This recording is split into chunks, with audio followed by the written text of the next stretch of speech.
Good morning, কেমন আছেন সবাই? সকলকে স্বাগত জানিয়ে আমি সুরভি আবার একবার হাজির হয়ে গেলাম আপনাদের মাঝে নতুন একটা ভ্লগের সাথে। এখন ঘড়িতে 7:30টার মতো বাজে। এখন বেরিয়ে পড়েছি, ছেলেকে এক্সাম দিতে নিয়ে যাচ্ছি। আপনারা হয়তো ভাববেন যে কেন ছেলেকে এক্সাম দিতে নিয়ে যাচ্ছি, কারণ ছেলের শরীরটা তো খারাপ। আমি তো আপডেট আপনাদের দিয়েছিলাম, সেই কারণেই ছেলে একটু অসুস্থ, ওই কারণে ছেলেকে আজকে এক্সাম দিতে নিয়ে যাচ্ছি। আপনাদের দাদা থাকলে এই সমস্যাগুলো হয় না, যেহেতু ও নেই সেহেতু আমাকেই নিয়ে যেতে হচ্ছে।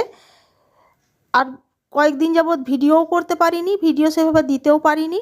পুরনো ভিডিও যেগুলো ছিল সেগুলোই তারপর থেকে কয়েকদিন অফ রেখে আপনাদের সাথে দেওয়া শুরু করেছিলাম। মন মেজাজও ভালো ছিল না, ছেলের শরীরটা খারাপ থাকলে মায়েদের যা হয় আর কি, সে কারণে ভিডিও শ্যুটও হয়নি আর দেওয়াও হয়নি। আজ ছেলের এক্সাম আছে, তাই আমাকেই নিয়ে যেতে হচ্ছে। আর সেই কবে এক্সাম শুরু হয়েছে জানেন? এখনও পর্যন্ত শেষ হওয়ার নাম নেই। সেই শেষ হবে ডিসেম্বরের 30 তারিখে। এতদিন অবধি এক্সাম চলবে। এখন সেই কারণেই আজকে এক্সাম দিতে নিয়ে যাচ্ছি। টেনশনে পড়ে গিয়েছিলাম যে এক্সামটা আজকে আদৌ বসতে পারবে কি না। যদি না বসতে পারে তাহলে বড় অনেক প্রবলেম হয়ে যাবে। যাই হোক, ছেলেও মনের জোর নিয়ে বলল, মা পারবো, চলো। নিয়ে এখন ছেলেকে নিজেদের বাড়ির গাড়িতে নিয়ে যাচ্ছি। আপনাদের দাদারই চেনা জানা একজন অফিসের পরিচিত, সেই আমাদেরকে ড্রাইভ করে নিয়ে যাচ্ছে। এখন বুঝতে পারছি গাড়ি চালানোর জানাটা কতটা দরকারি। বাড়ির গাড়ি থাকা সত্ত্বেও এতদিন শেখার প্রয়োজন হয়নি, আর শিখিওনি, আজ বুঝতে পারছি। চলুন, ওই ভগবান মাথার উপর থাকলে যা হয় আর কি। যাই হোক, তাকেও পেয়ে গেছি, আর ছেলেও একটু সুস্থ। আপনারা আশীর্বাদ করবেন যেন ছেলের এক্সামটা ভালো হয়, মানে এটা নিয়ে ভীষণ টেনশন হচ্ছে আমার। যাক, দেখতে দেখতে ছেলেকে এক্সাম দিতে নিয়ে চলে এসেছি এই শীতের সকালে। এই যে দেখুন, আপনাদের সাথেও ছেলের কলেজটা একবার আপনাদের সাথে শেয়ার করে দিলাম। যখন অ্যাডমিশন করাতে এসেছিলাম তখন অবশ্য এক ঝলক আপনাদের সাথে শেয়ার করেছিলাম।